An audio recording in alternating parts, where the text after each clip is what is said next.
आप देख रहे हैं अल्फा डिफेंस हिंदी में आपका स्वागत है। आज के इस वीडियो में हम लोग बात करेंगे भारतीय नौसेना के बारे में और समझने की कोशिश करेंगे उस डिबेट को जहां पर कहा जा रहा है कि भारतीय टैंकर्स को एस्कॉर्ट करने के लिए भारतीय नौसेना को डिप्लॉय किया जा सकता है। इस डिबेट के बारे में डिटेल में बात करने से पहले सबसे पहले समझ लेते हैं कि एग्जैक्टली सिचुएशन क्या है और यहाँ पर भारतीय नौसेना के रोल को लेकर क्या बात हो रही है। देखिए, इजराइल और यूएस ने मिलकर जब ईरान के ऊपर अटैक किया था तो शुरुआत के कुछ दिनों में बहुत सारी बैलिस्टिक मिसाइल सिस्टम्स का प्रयोग किया गया था, लेकिन over the period of time चीजें बदल रही हैं और इस समय ईरान के पास में बहुत ज्यादा नंबर में बैलिस्टिक मिसाइल सिस्टम्स नहीं है। यानी कि over the period of time Iran के अटैक्स धीरे धीरे ठंडे पड़ते चले जाएंगे और एग्जैक्टली यही एक्सपेक्टेशन यूएस और इजराइल की स्टार्टिंग से थी।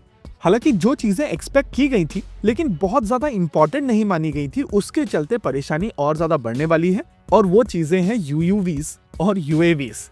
यूयूवी मतलब अनमैन्ड अंडर वाटर व्हीकल, और इस समय स्ट्रेट्स ऑफ हॉर्म्यूज में जो भी अटैक किए जा रहे हैं स्पेसिफिकली टैंकर्स या दूसरे शिप्स के ऊपर, वहां पर इन यूयूवीज का प्रयोग किया जा रहा है। इस तरीके के सिस्टम्स की अगर बात की जाए तो ये कंपैरेटिवली छोटे और बहुत कम कॉस्ट के सिस्टम्स होते हैं, यानी कि ईरान इनको काफी ज्यादा नंबर में बना सकता है और एसेंशियली इनके खिलाफ ऑप्शंस की अगर बात की जाए तो आपके पास में बहुत ज्यादा ऑप्शंस होते नहीं। एक तो ये फास्ट मूविंग व्हीकल्स होते हैं, ऊपर से ये पानी के काफी अंदर चल रहे होते हैं, यानी कि सरफेस के ऊपर इनको पकड़ना मुश्किल है और इतने छोटे व्हीकल्स को पानी के अंदर ढूंढना बहुत मुश्किल है।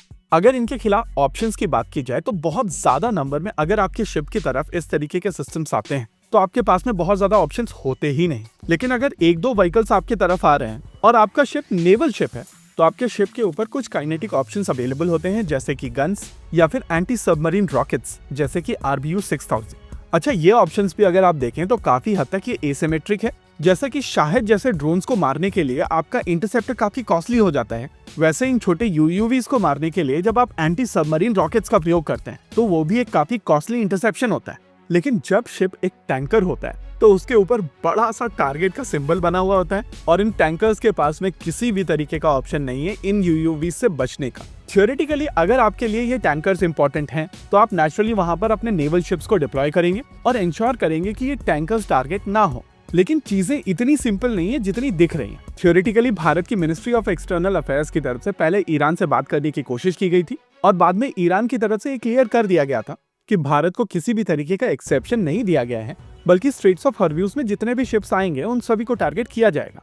एग्जैक्टली यहीं पर वो डिबेट शुरू होती है। अगर भारत में आ रहे टैंकर्स को टारगेट किया जा रहा है तो क्या भारतीय नौसेना की वहां पर एक रेस्पॉन्सिबिलिटी नहीं बनती है? वेल, रियलिटी थोड़ी और ज्यादा कॉम्प्लिकेटेड है। अगर भारतीय नौसेना अपने एसेट्स को स्ट्रेट्स ऑफ हॉर्म्यूज में डिप्लॉय करती है और इंश्योर करती है भारत में आने वाले सभी टैंकर्स को भारतीय नौसेना प्रोटेक्ट करे, तो इन थ्योरी एक ऐसी सिचुएशन बनेगी जहां पर भारतीय नौसेना पूरे स्ट्रेट्स ऑफ हॉर्म्यूज को प्रोटेक्ट करती हुई नजर आएगी और इस प्रोटेक्शन की कॉस्ट भारत बेयर करता हुआ समझ में आएगा।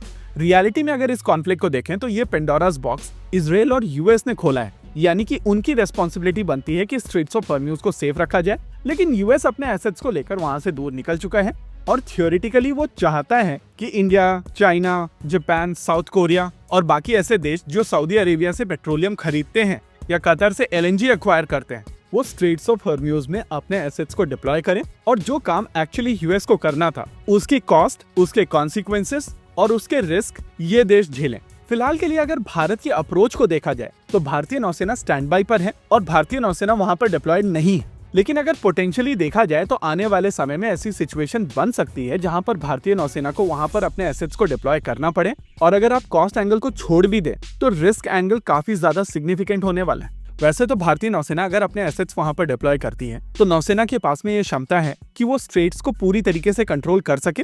लेकिन अगर भारतीय नौसेना के किसी शिप के ऊपर यूयूवी या यूएवी से अटैक होता है तो आप डायरेक्टली उस कॉन्फ्लिक्ट में घसीट लिए जाएंगे जो आपका है भी नहीं।